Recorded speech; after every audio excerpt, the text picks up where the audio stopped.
I think that everyone can agree that stealing someone's intellectual property is not ethical. It is obvious that Golden Harvest model GH35 is a knockoff of Waterman's pioneering self-regulating tidegate, or SRT. Golden Harvest told people that they bought the rights to Waterman's SRT when Waterman was in bankruptcy. Here is an email that I got from Mr. Tom Slocum recounting that some Golden Harvest salesmen once told him that they had bought the rights to Waterman's SRT design. I forwarded this story to Mr. Rob Pokewalt, the CEO of Waterman Industries. This is the reply that I got from Mr. Pokewalt. The story about Golden Harvest buying the rights from Waterman was a bald-faced lie. Last time I checked, bald-faced lying was unethical.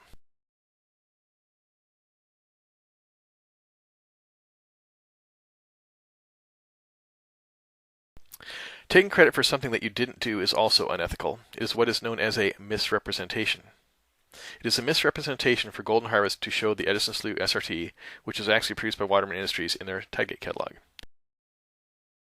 SRT later. Plagiarism is also unethical. See my YouTube video in which I dissect Golden Harvest tidegate catalog. It is 90% plagiarized from Waterman's SRT catalog.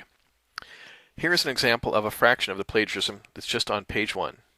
All they did was change the and sign to the word and. Enough that no one would notice?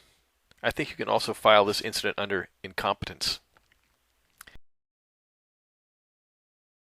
Harvest plagiarized my Aberdeen tidegate design, the one that I came up with back in 1988. This is a commendation that I received for my tidegate design.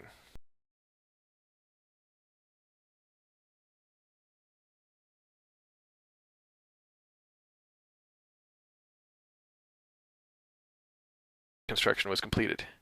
Note that the award is not entirely accurate. It says that the project was completed for approximately half the cost authorized by Congress. It was actually completed for less than half the amount authorized by Congress, 39% of the amount authorized by Congress to be exact. I saved the government $17 million.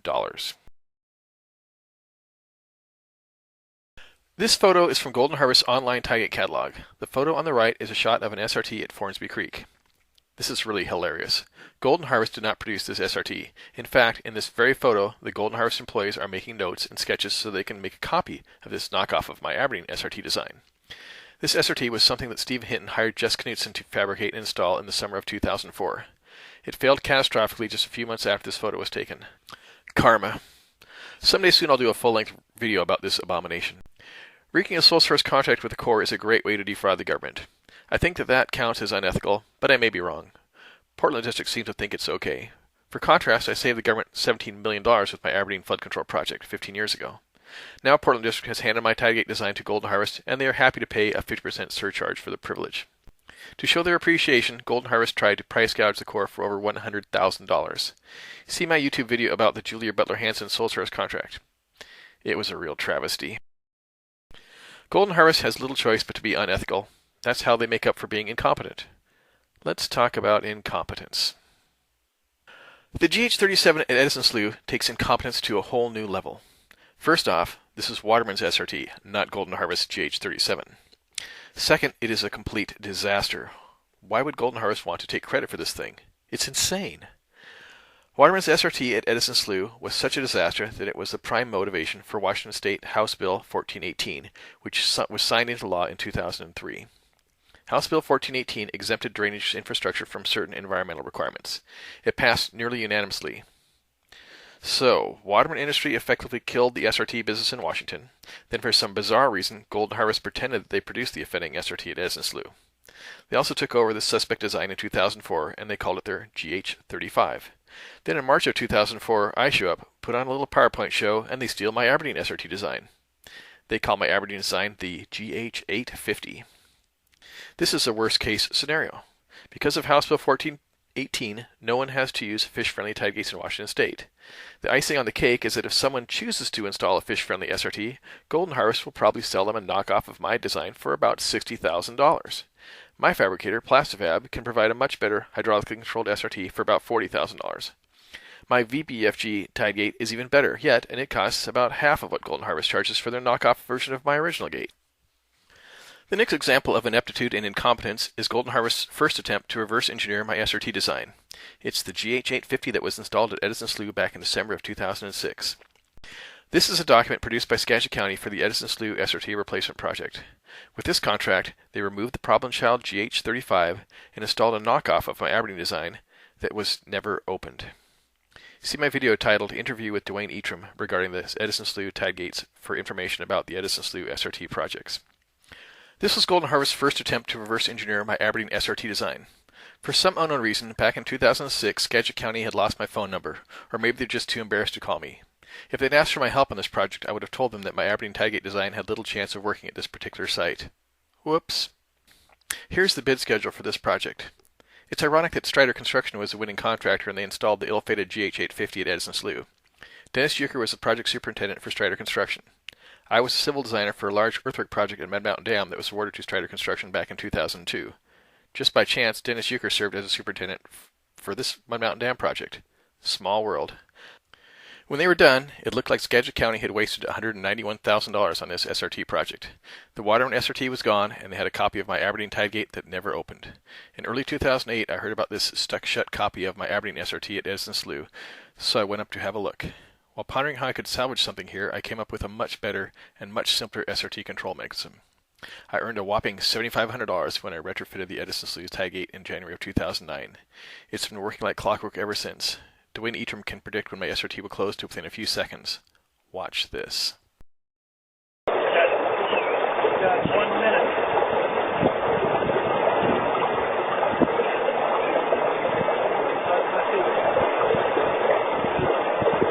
There it goes. There he goes. Good. I missed it by 11 seconds, damn it. My VBFG design is patent pending. I wonder if Golden Harvest respects patents. Given anything else they do that's unethical, what do you think the odds of that are? For some reason, Golden Harvest never bothers to put padlocks on the control cabinets for their knockoffs of my Aberdeen SRT.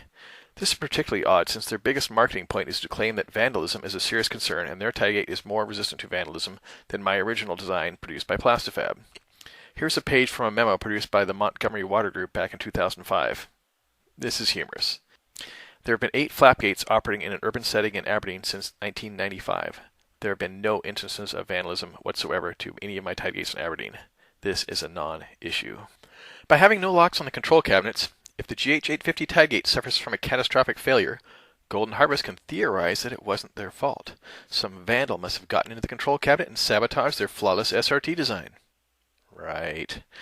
Golden Harvest has fabricated a parade of dysfunctional SRT designs, including this one, their pet door. I find this thing particularly amusing. I guess that they made some money fabricating it for someone. This idea, I would have showed them a few calcs and tried my best to talk them out of it. This one is what they call their fish flap. Did they actually think that hinging their pet door on top rather than on the bottom and giving it a new name would actually make a difference? Are they really that foolish? The fish flap is actually something of a tragedy.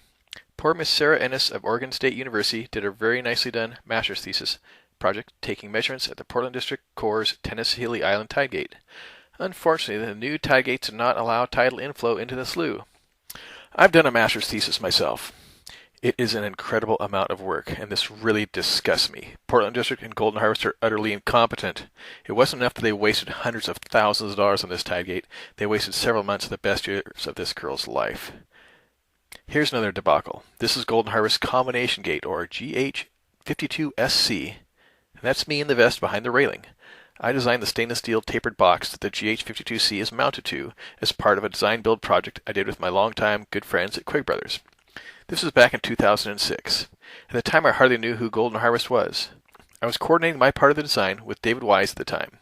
Little did I know, but David was secretly reverse engineering my Aberdeen tide gate design at this very point in time. Nice. File that under unethical. I had a feeling that the GH52C design would not work well, but I kept it to myself and I didn't warn the client. I'm sorry. The GH52C is a very poor design for allowing backflow. The upstream water levels vary greatly from day to day depending on the tides. I'm in discussions with the Department of Fish and Wildlife about retrofitting these 2 tide gates with my VBFG control mechanism. They'll work great when I get done with them. This is yet another page from Golden Harvest's online tide gate catalog. The photo to the right was shot at the site of Steve Hinton's first attempt at a reverse engineered copy of my Aberdeen SRT at Formsby Creek. Golden Harvest had nothing to do with making this SRT. It was incredibly foolish of them to use this photo in their SRT catalog because it's very incriminating. I can tell when the photo was taken, and I have possibly identified two of the people in the photo.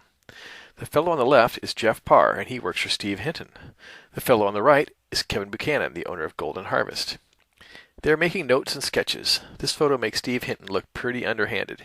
He is giving away the intellectual property that he stole from me. I'll be making a YouTube video about that caper very soon. Just a few weeks after this photo was taken, the SRT failed catastrophically. Karma happens, and here's why it happened.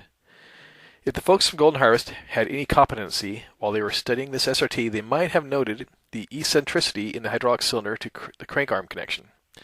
They could have warned Steve about it and proposed a fix. Oh well, more karma. This last one is particularly troubling. The Portland District Corps of Engineers project was bid twice. For the first bid, Golden Harvest quote for the project said that the tide gates were made of aluminum and 304 stainless steel. For the second bid, for some reason, they changed to more expensive 316 stainless steel. The submittal register for the contract did not require mill certifications, so who knows what Golden Harvest actually used to make their knockoff. It doesn't really matter because Portland District could care less what their tide gates were made of. For more about this project, see my YouTube video about sole source contracts. This tide gate contract was unbelievable. I worked for the Seattle District Army Corps of Engineers for 15 years. I was the project engineer for more than a dozen construction contracts. I never saw anything like this one. Unbelievable. For contrast, I am a very competent engineer.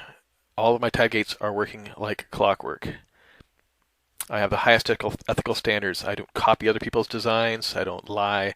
I don't cheat. I don't rip people off. If you go to my website, you can read about my ethical standards.